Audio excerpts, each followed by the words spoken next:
So mga tol, alam na nga po ng karamihan na in-announce na ng promoter ni Casimero na si Masayuki Ito ng Treasure Boxing Promotion na hindi na matutuloy ang laban ni Casimero versus Tapales dahil may iba na palang makakalaban si Tapales sa buwan ng May.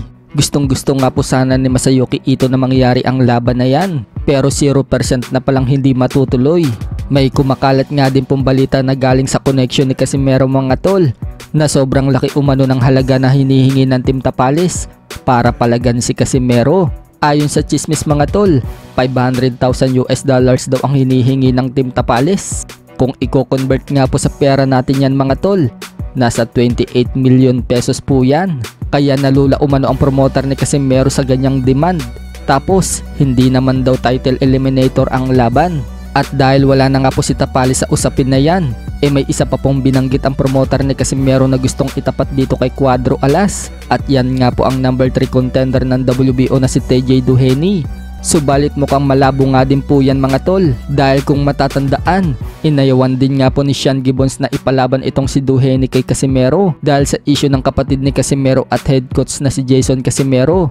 Tinira kasi neto si Sean Gibbons, kaya ayaw nilang ipalaban si Duheny. Pero kahit nga po na hindi na makakalaban ni Casimero itong si Tapales at TJ Duheny, at kahit sino man ang makatapat ni Casimero, naniniwala si Masayuki Ito mga tol na si Casimero pa rin ang pipiliin ni Naoya Inoue na makakalaban pagkatapos ng laban ni Inoue kay Luis Nery sa buwan ng May. Yan po ang sabi ni Masayuki Ito mga tol sa channel ni Coach Franco Rolyoda. Paliwanag ni Masayuki Ito mga tol, kailangan lang umano ni Casimero na magpakitang gila sa next fight niya. Kumbaga, ang gusto mangyari ni Ito, yung man-knockout ni Casimero ang kalaban. At pag nagawa yun ni Casimero, kung matalo ni Inoue si Luis Nery, si Casimero daw ang isusunod ni Inoue. Kaya pinoporsige ni Masayuki Ito na mag-ensayo na mabuti si Casimero at mag-focus lang daw ito para talagang impresibo ang ipapakita nito sa laban. Kumbaga, last chance na ito ni Casimero para makuha si Inoue. Dahil noong huling laban ni Casimero kontra kay Japanese former world champion Yoshinori Ugoni, hindi maganda ang naging resulta ng laban na nauwi sa tabla. Hindi daw nagustuhan ng promoter ni Inoue ang pinakitang laro ni Casimero, kaya hindi itinapat si Inoue kay Casimero. Sa halip, si Luis Nery ang inuna ni Inoue.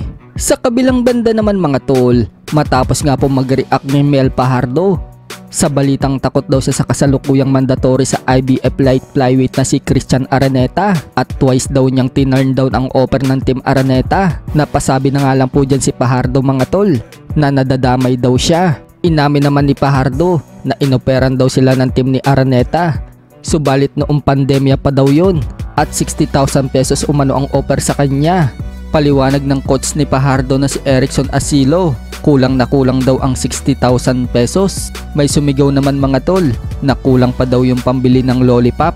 Natawa naman si Kevin the Great mga tol nang sabihin yon. Coach, bakit kayo umayaw sa 60,000?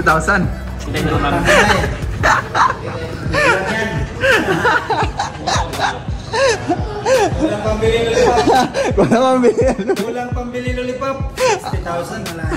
Ay, nag-ingay sila ngayon eh. Sa ibang balita naman mga tol, mamaya na po ang laban ni Mike Plania sa Amerika.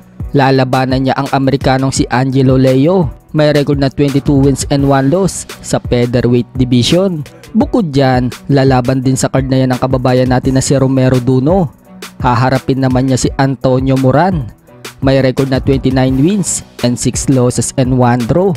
Sa timbang naman ng lightweight division, base nga po sa mga record ng kalaban ng dalawa nating pambato, may mga magagandang record ang mga ito, kaya mapapalaban ng gusto ang dalawang Pinoy.